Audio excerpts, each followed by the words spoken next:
Hey everybody, welcome back. This is part two of the episode with Karime Kuri on being 30-something. And so, Karime, we were talking in the break about whether we think there's a difference between the way that girls and women and boys and men are perceived in our world today, our world being a patriarchy. What are your thoughts on this? Yeah, well, I have lots of thoughts on this, but the first thought that I'd like to share is yes, there is a huge difference, I believe, in which how we're perceived and what expectations come about that perception. Um, I believe that when we're born into almost whatever culture, I would dare to say, but of course I can't generalize, but I'm speaking largely because I've seen the world. I mean, I've gone across and I've had the opportunity to really see different cultures closely. I do think there's stereotypes that are very strong, and words associated to those stereotypes for girls and women and boys and men, and these stereotypes really kind of create the environment that expects us to be some way or expects us to do some things. And for example, speaking of stereotypes and words, I believe that women, generally speaking, are expected to be soft, docile, agreeable, accommodating, and yes, it's a generalization, but you can see that that's the expectation across different cultures and in different parts of the world and even settings, right? In family, at work, with friends. We see it in the social life, but also in the family setting, in the workplace.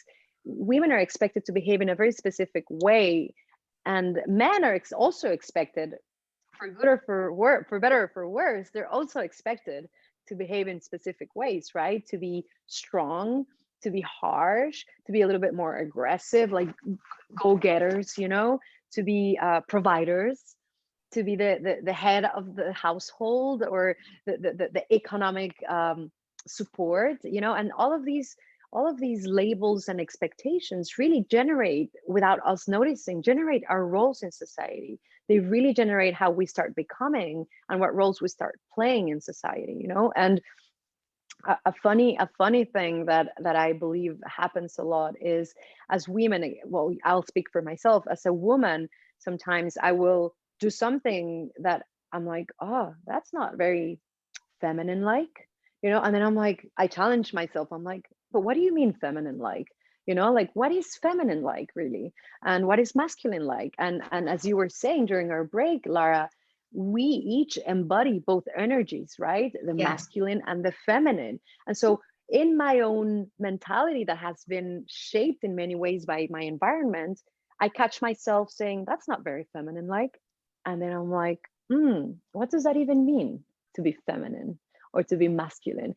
And there's an expectation as to how we should behave if we are female or male in this world, And it starts so early, right? Like even from nursery rhymes and little girls, what is it? Little girls are sugar and spice and all things nice. And little boys are something and nails and puppy dog's tail. I don't know. But basically, like little girls are taught to be good and nice. It's just, it's so pervasive and it comes from everything, right? Like it comes from media and it comes from books and songs and it comes from cultures. And there's obviously things that are specific to specific cultures, but then there are things that transcend, that are a universal experience. And certainly from what I've been observing and learning and hearing from people, all across the world, this good girl mentality and needing to be good and sweet is a very pervasive message that has been kind of, I guess, inculcated in us from before we were even really conscious. And I think that that's really damaging. And it's not just damaging to girls, but it's damaging for boys as well, because whatever, when we're expecting girls to be the emotional ones, the feeling ones, anything that operates to exclude the other is at the detriment of actually both, because we are whole human beings, and we need to have access to the whole range of our emotions. There aren't good and bad emotions. You know, for so long I used to think that certain things were bad. You know, when I was experiencing, you know, really like harsh criticism or whatever, oh, that's bad, you know, for me. Like, or if I was feeling, I don't know, if I was being really self-deprecating, it's bad. Anger, bad. Anger is definitely one that, you know, I don't think that little girls, oh no, don't make a fuss. Don't get angry. Yeah. Don't get angry, don't make a fuss, don't rock the boat. You know, it starts so innocent and so unconsciously, you know, it's not meant to hurt. But I think that the effects of it can actually really stay with us and then cause real damage as we get older. Well, we've absorbed all of these things and we're trying to fit in all of these like rules and standards and you know, it then, you know, something has to give, because we're actually whole human beings. I love what you say, Lara, about these labels and these expectations really preventing us from accessing from experiencing a wholeness, you know, a wholeness, the whole range of, all the way from our intellect, which is more ascribed to men typically, right, to the male energy, more mind driven, more intellectual, and women more soft, more tender, more feeling. And then we each stand on our ground according to the expectation, and then we don't get to really have the whole experience of being a human, which is everything: the intellect, the mind, the heart, the feeling, the body, all of it, you know. And I think it's very beautiful that you touch upon the whole piece, Lara, because I feel like also these stereotypes have prevented women to go out, girls and women, to really go out and feel free to experience their wholeness, you see, and men as well. But I want to speak more about how women, just think about just a few years back, how women didn't have political rights or economic rights or social rights, you know, and that really was preventing them to participate of life fully. Men probably haven't participated fully because of this the stereotype and the expectation of society, but women really, even the social constructs were preventing them from participating fully, and still are actually preventing us from participating fully. It's almost like one has to get out and take what's ours by an energetic move or a reactive move, and it shouldn't be that way. It shouldn't be that we have to step out and really grab by force what by birthright belongs to us, which is the whole experience. The wholeness. And you know, like when we're polarizing as well, like different emotions, what happens is then the extremes of those positions become toxic, and that's where we have toxic masculinity, right? But to counter toxic masculinity, you also have toxic femininity. And I don't think I'd ever even heard about toxic femininity until I read Dr. Shefali's new book, A Radical Awakening. And she had 8 or 9 pages all about toxic femininity and how at the other extreme, it can be so damaging. And my mind was blown, because when I read that, so much of that resonated with, you know, how I used to be, and where before I was, you know, more, I guess, awakened. And I'm just, you know, at the start of my awakening journey, you know, like 3 years in. But well, actually like 15 years since I first, I suppose, had therapy. So like it started, like everything, it's like little steps on the way. But like really deep inner work has been like the last 3 years, the last year. And so in seeing what toxic femininity is and how it holds us back, it's really, you start to see that on either end of the spectrum, it's harmful for everybody, you know? And so like the people who are at one end of the spectrum, they need a bit of the masculine energy. They need to start setting boundaries. You know, we need to assert ourselves. We need to speak up. You know, all of these things require a certain amount of, you know, the masculine energy. And then for somebody who's in the toxic masculinity end of the spectrum, they need a bit of the feminine energy. You know, they need a bit of the, you know, the emotions, being able to show their emotions, being able to recognize. And, you know, there's certain things that, you know, they transcend men and women, because I think that in society right now, you started talking about the stress of notifications and emails on our phones, right? And I think, you know what? I've completely lost my thought. I was gonna make a really good point that linked, and I've literally forgotten what I was gonna say. Okay, well, welcome to being in your 40s, everybody. This is exactly what it's like. This happens at all ages, actually. Well, so I've really noticed it in the last like 7 years, and now I'm cool about it, and I can laugh. And how perfect that it actually happened in the very first episode. I'm actually so happy, because this is real life, people.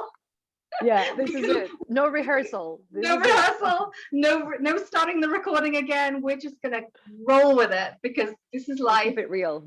And we're gonna keep it real.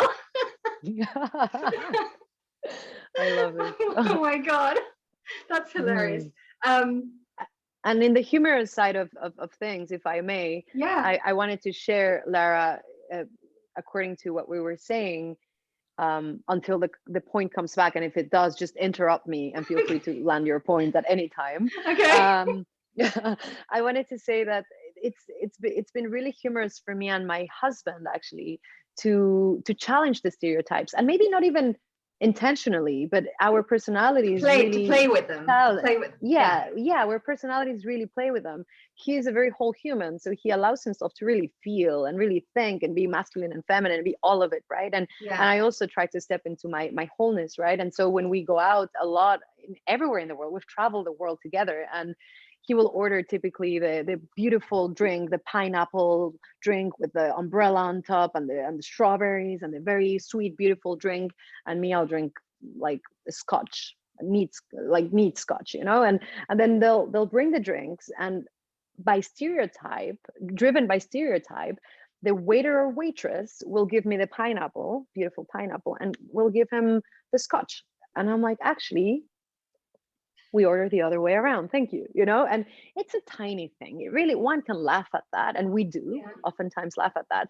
But then if we blow it up, if we use that, and then we use a magnifying glass, that is actually the way we behave, not only at the restaurant table, but in larger settings of life. Those stereotypes are at play constantly, and we may not do it intentionally, although there are intentional discrimination attitudes and such. But many times it could be just ingrained in how we believe the world works and how we see the world, and these lenses that we don't know we're wearing, but we actually are differentiating genders or across stereotypes constantly, right? And so I just wanted to bring that up with the humor and the laughter.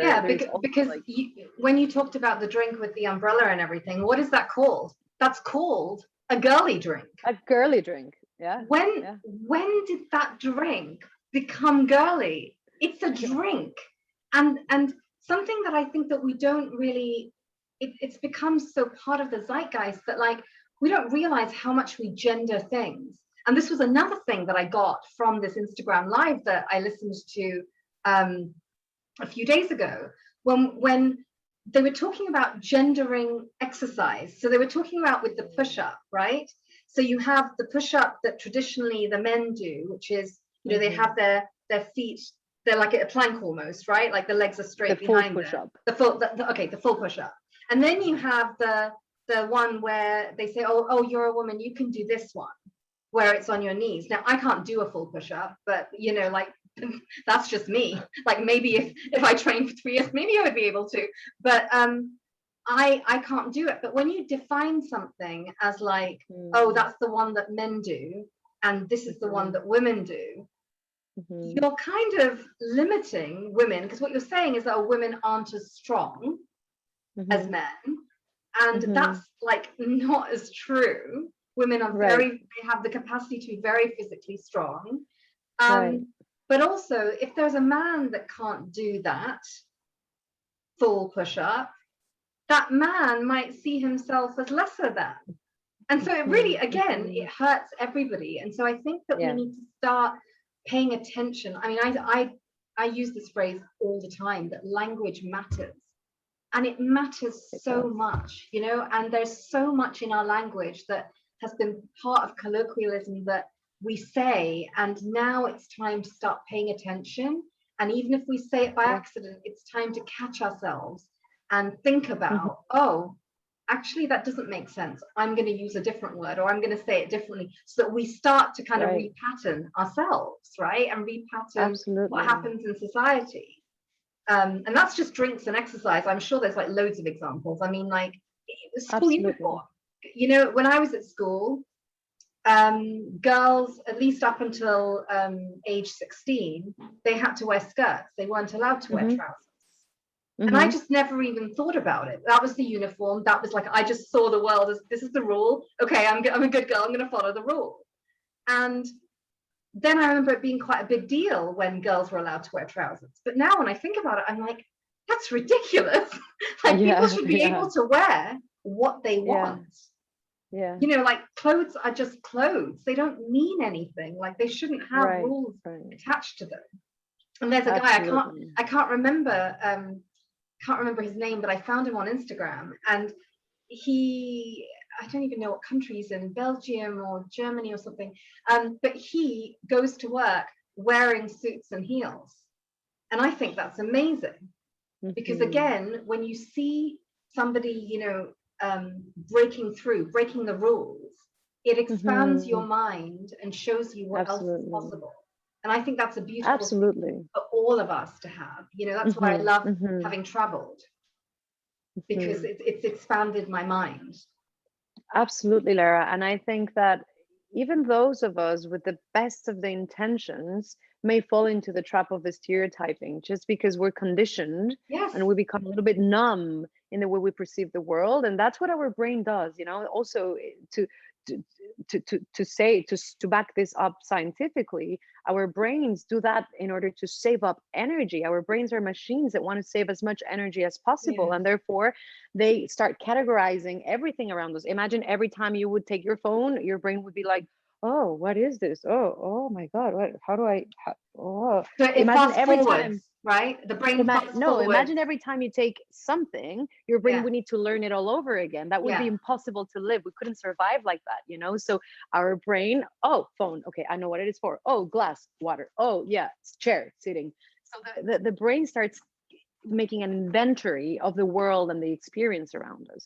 So as we navigate a world filled and imprinted with stereotypes, our brain just categorizes our experiences into those stereotypes. And it's just what the brain does. But that doesn't mean that we need to live in autopilot by our nature, evolutionary nature of how our brain works and experiences. You know, we have to overcome that and really become aware, as you say, of our speech, how we're interpreting the world, how we're interpreting experiences, and be really present in the immediacy of how we're experiencing life, you know, because that moment where my partner and I get the drinks, the reverse drinks, it's a perfect moment to bring it to the awareness of the waiter or the waitress, right? Yeah. What drove you to give us the drinks like this? It can be a fun conversation as well. You know, it's like if somebody is curious and they have that playful energy, you can have great conversations that can totally expand your mind, like whether you're standing at the bus stop or on the tube or you know, wherever. Right. You know, like waiting at a restaurant, you know, at the bar, you start talking to the bartender,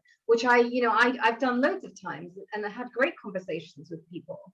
And doing it with love, Lara, with love and also curiosity, right? And curiosity, less so of challenging with anger or with pushing or judging, because then the other person might feel scared, you know. Just really compassionate thinking of, yeah, that's how the brain works. I'm going to assume that this person is not ill-intended in doing this. It's just how his or her brain is working right now, you know. And let's just break through that autopilot.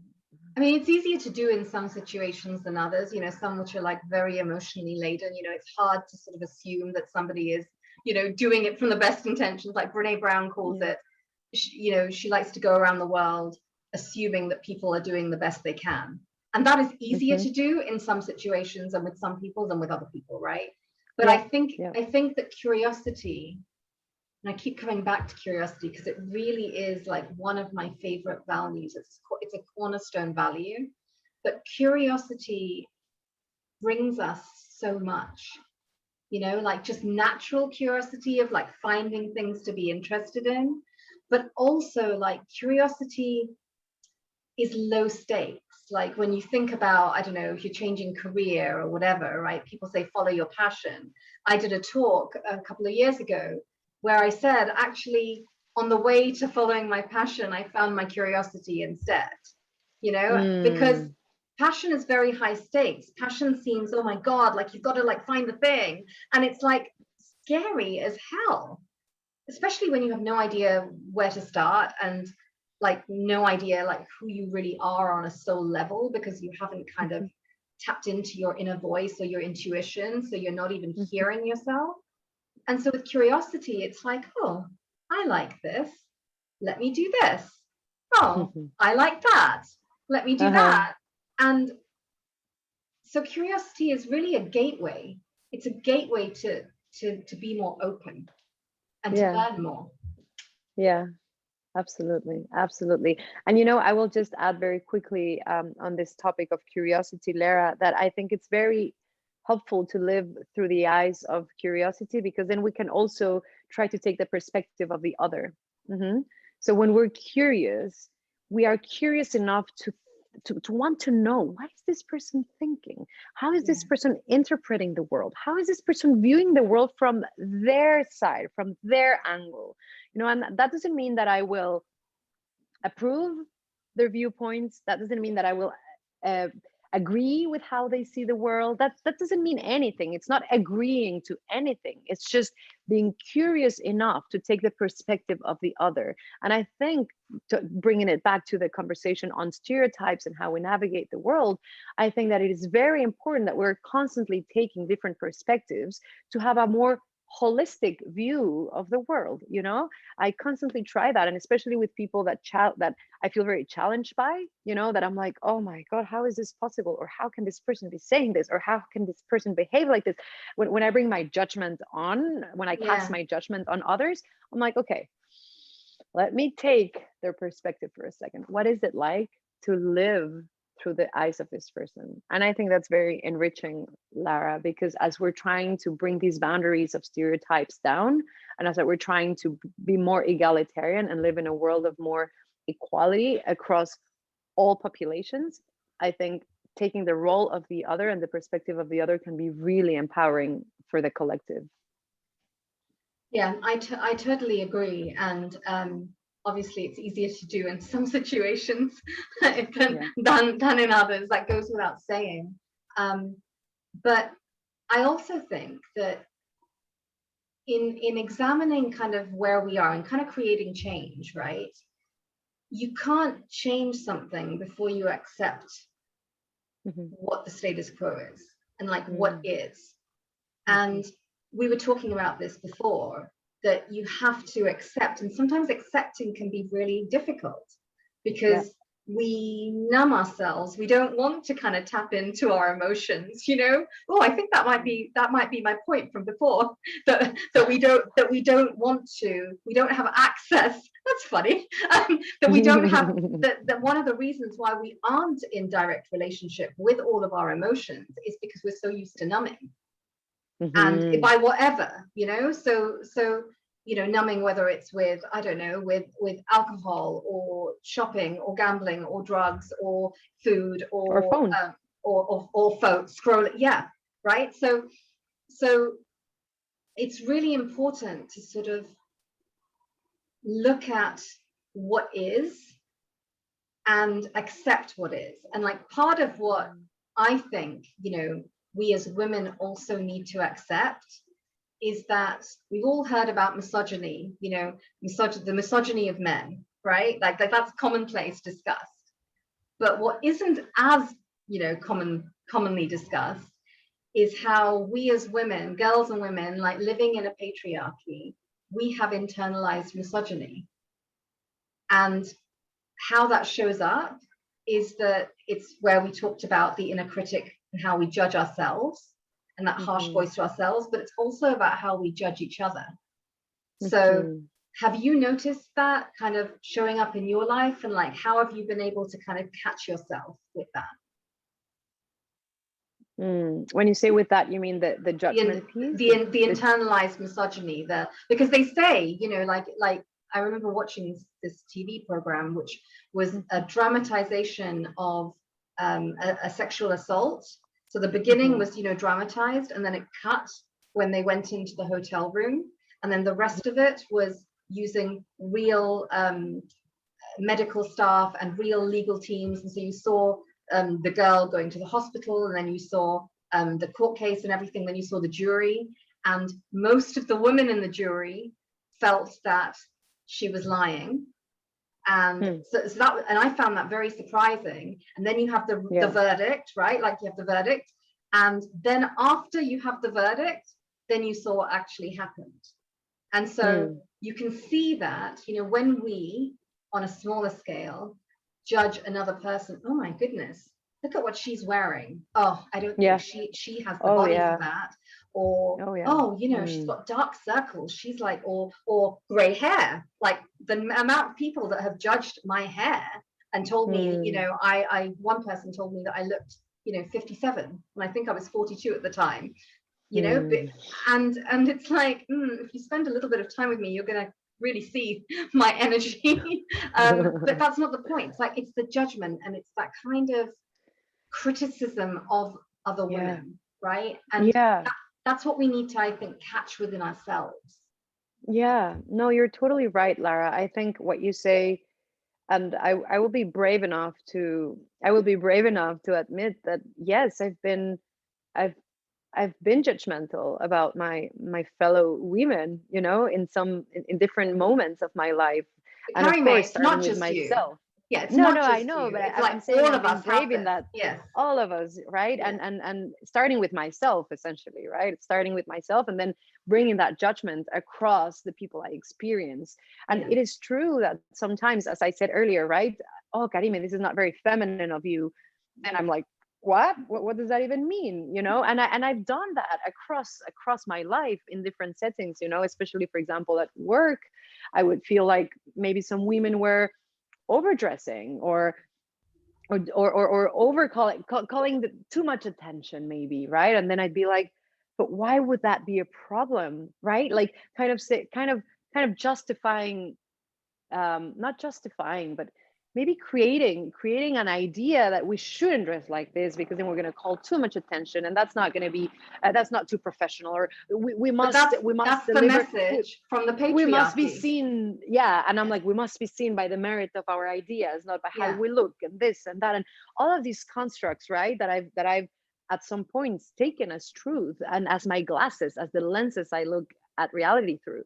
So for me, it's been really this process of being mindful and aware of myself and my thoughts and my emotions goes across my life. It really taps into all of the way I experience life, this being one of them. I can catch myself having judgmental thoughts that are very much addressing the status quo, you see, very much supporting and reinforcing the status quo. And so I'm like, whoa, why do I believe this? Why do I believe this is the way to dress, or this is not the way to dress as a woman? You know, why do I believe this is the right whatever you name it, the right whatever, right or wrong, right? And this judgmental view of the world of right or wrong, as opposed to something neutral. This is how she chooses to dress. Amazing. This is how I choose to dress, and this is how and so yes, the answer to your question is, I have caught myself, and I keep catching myself casting those judgments upon the world, and especially looking through the lens of misogyny and the patriarchy. I do catch myself reinforcing in my mind those ideas, and then when I catch myself, which I hope is most of the times, but I can't assure it is, when I catch myself, I'm like, okay, hold on, where is this coming from? What belief do I choose to replace this old belief that is not even mine? I kind of adopted it from my environment. Where did I hear that from? Because sometimes it's like some little thing sticks with us, right? And so then we've heard somebody else say something, and then that becomes our thought. And so I think that I learned this, I can't remember who from, but they always said that we're always going to have default thoughts. We're always going to have like the first one. But as we start to become more conscious, it's about it's about following up that automatic default thought with the next. And so that there's a lot of power and freedom in that, because it's kind of, you're not self-flagellating because you have the default thought, because, you know, whatever age you've kind of like had all of these things, you know, we're still living in a patriarchy, nothing's changed. We're being bombarded by all of these messages constantly, even whether we're aware of them or not. We are bombarded by messages constantly that are not favorable to, you know, about us. And so it's very easy to see why we think that, but now it's powerful because it gives you the freedom to be like, okay, I can choose my next thought. And I can challenge my next thought. I can examine where, and I can replace, right? I can replace, like in the same way that we replace, you know, judgment to ourselves with kindness and compassion, we can do the same. And so that's from the woman's point of view, that's something that we need to do. But I think that like the other thing is that from the male point of view, from the men's point of view, it amazes me when there's a denial, like there's like a gaslighting of women and women's experiences. And I think that's why, part of the reason why I wanted to do this series is because I really wanted to capture what we go through and we experience as women, because only we know that. You know, you can't kind of, like, it takes empathy to be able to feel with another person, but you can't know exactly, and you just have to take some things as trust. Like when somebody's saying, this is how I experience this in my body, or whatever, this is like how I experience the situation. It's so important to be curious versus like an automatic gaslighting. So in examining kind of roles and messages about women, one thing that I've noticed is that there's a real conflation of womanhood and motherhood in our society. And I would love to, we're coming sort of to, you know, the last kind of 10 minutes. So I would really love it if we could talk about that, and your experience. And I guess starting with, did you, when you were younger, did you want to have children? Is that something you imagined for your future? And how has that changed, if at all? Yeah, and I love that you tie this to the role-playing expectation, right? Because as women, we are kind of, well, since we're girls, right, we're given all these dolls and stuff to nurture. And for me, since I was young, I was like, no, I want to build something. I want to climb the trees. I want to run. I want to prepare stuff. I want to cook. I want to build. I was more creative, and I was nurturing, you know, as seen as like, oh, the dolls and taking care of the baby. So since I was young, I wasn't very much like, I was teaching and doing and instructing the whole group, leading and doing other things, you know. And so as I grew up, for me, motherhood wasn't really like at the center of my life, or my life project, or my dreams even, you know. And I had other kinds of dreams. I wanted to really be autonomous and very independent. I grew in a very in a family where I really had to look after myself, and me and my sister look after one another, you know, and so emotionally as well as physically, you know. And so it was very important for me to maintain that autonomy and that independence. So at the center of my life, I was cultivating other kind of projects and values, you know, and motherhood wasn't really at the center, especially because I had some difficulty understanding what it is to be a daughter and what mothers are supposed to be like. And like the whole motherhood for me was a big, large question, like philosophical question. So for me, it was more like, no, I don't know if I can be a mother, like, because it seems like across the board, mothers can. Well, mothers scary, are well, Glennon Doyle says that, you know, motherhood is synonymous with martyrdom, and how mothers are martyrs. Like you have to be selfless, and you know, you have to give everything, right? Like that is the messaging, which is also but I very saw all sorts of, my mother was pretty independent and autonomous, so I didn't see that martyr in my mother, but I did see that, like, I couldn't really understand. I didn't have like an understanding of what motherhood really means, because I was like, analyzing and kind of experimenting through my eyes all of these different types of motherhood, it was really confusing for me. The whole motherhood thing was just plain confusing, you know, and it wasn't really something I deeply desired. And so I grew to be this very independent person, and my career was really important for me, and all of these other things and all of these other goals were more at the center of my life. Love has always been at the center of my life. So yes, having a partner, yes, to building a life with a partner was really important to me always. I've been blessed with walking my journey with beautiful men by my side. Not only my husband, but all the men I've been with have been amazing, courageous, beautiful, supportive men. So I've had that journey that was really at the center of my life. So I really cultivated profound romantic relationships, and all sorts of relationships, really. But motherhood wasn't particularly at my priority. But then In the top of my priorities. last year something And then changed. last year I started kind of having these tough conversations with my gynecologist, where he was saying, well, Karime, you're running out of time. It's been 15 years. Like, I've been going with the same gynecologist and every year you say, maybe next year, maybe when I have a husband, maybe when I find a partner, maybe.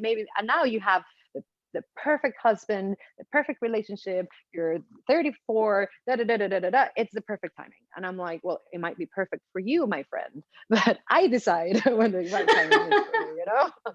You know.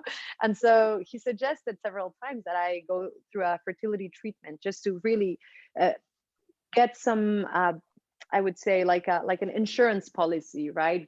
Freeze some eggs and have that insurance policy. Should I ever be ready for becoming a mother, then I would have frozen eggs for that decision, to back up that decision. And I agreed to that. And I said, that's a rational way to go. Let's do it. Me and my partner agreed to do that. We went through that process. And in that process, we faced a few difficulties that I won't go into detail about. But what I want to say is that those difficulties turned out to bring about some possible failures in motherhood. You know, they were suggesting, oh, you may or may not be able to become a mother. Actually, it could be problematic for you to become a mother, like biologically speaking. And that was when this thing lit up in me, and I was like, no, I want that possibility. I really want that possibility, and I want that to be an opportunity for me and for my partner. And I want us to be able to co-create and to create life, and to really witness the life of other humans from zero, from the ground up, you know. And all of these ideas and emotions started coming up, and I was like, no, you know what, I want this. I don't know when, I don't know how, I don't even know if I'm going to pursue that avenue of the fertility of the frozen eggs. I don't even know, because I might conceive naturally. I don't even know, because I haven't even put my mind to becoming a mother, or my body to becoming a mother, you know, yet. But this new thing lit in me, and this very beautiful understanding and inner knowing of, you know what, motherhood might be part of my life project after all. I think that's so beautiful, and it's so interesting, because, you know, usually, maybe I'm generalizing, but, you know, I've heard a lot of people, they always imagine, or maybe I'm projecting what I felt, but I always felt, okay, let me start the sentence again.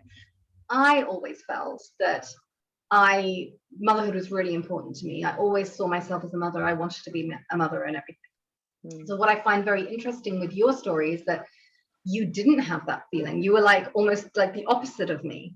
And then through going through this process, and, you know, having like some of the tough kind of conversations where, you know, there was potential loss there, that prompted you to realize. And I think that is the beauty of life, that sometimes it's through experience that we realize what we want and what we don't want, and what we know and what we don't know, and what we think to be true, or what we now believe and desire versus what we don't.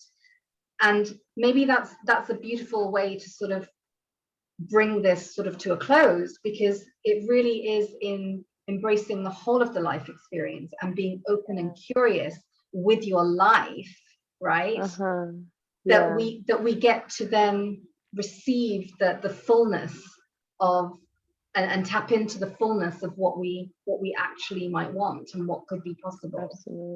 Absolutely. And I love that. And I would just add, Lara, that we keep in mind, like, we must keep in mind that fluidity that we were talking about at the beginning of our conversation, right? we're always evolving, we're in the ever becoming. And so nothing is really set in stone. What we didn't want before, we might want now. And we are ever evolving and changing and becoming. And in that metamorphosis into beautiful butterflies, I think everything is rising and coming and going, and this coming and going of flow of life, of ideas, of who we are no longer. And all of this is just being open to the life that is in us, and open to this beautiful beings that we are. And I believe really that actualizing the potential of being a man or a woman, or however you self identify, like actualizing that potential is what we're here for, really. Yeah, and whatever that means to you, you know. It's a process. I think it's a process of kind of unlearning all of the things the world told you that you should be. I hate that word. I use it a lot about myself. I should be this, I should be that. But unlearning what the world has told us we should be, and learning who we actually are and have always been. Like at our remembering core, remembering. We just must remember. Okay, so I have one last question for you, and it's the question that I plan to end all of these interviews with, and it's a question that is a topic very close to my heart. So I feel like I have found my voice, and I am using my voice, and that's a very powerful metaphor for me as well, like about being able to speak and be and live in the fullest expression of who I am, and be authentic and truthful and clear and grounded. You know, there's a lot wrapped up in that for me. So what does finding your voice mean to you, and why did you want to be part of this series? I want to be mindful of time. Finding my voice means not only living authentically inside, but being transparent about who I am in the outside as well. You know, I'm still on my journey to find my voice and to really use it. Not so much to find it, but really much more to use it and to evoke my truth, and to evoke the truth of this large, beautiful inner world that I inhabit. For me, it's still in the process. I'm still getting, and as we say, we're always getting somewhere and we're always advancing. But for me, this is a major topic that I'm working on right now in my life. Not only finding it, but using it, you know. And to use my voice, I first need to connect with what I really want. Not only to say, but what I really want, what I really need, what really is my truth. And then using this beautiful instrument we've been given of self-expression, not only in voice, but also in how we behave and how we are, and all of our senses, right? And so for me, the voice, it's not only this that I'm using, but the beautiful instrument that we are to really express our truth.